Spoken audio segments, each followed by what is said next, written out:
Voice of America Washington سے news minute کے ساتھ میں ہوں سارہ زمان۔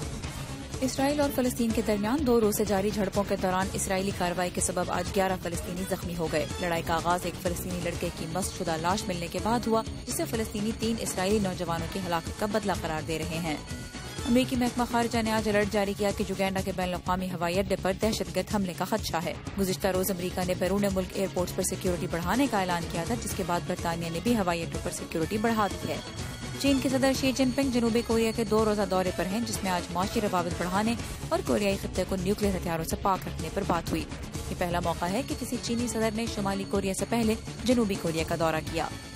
اور مصر میں فوج کی جانب سے محمد مرسی کی حکومت کا تختہ الٹنے کو 1 سال پورا ہونے کے موقع پر قاہرہ میں آج سخت سیکیورٹی انتظامات نظر آئے، جبکہ مظاہروں کے خدشے کے پیش نظر مشہور تحریر اسکوائر بھی بند رکھا گیا۔ خبروں کی تفصیلات کے لیے آئیے اردو VOA.com پر۔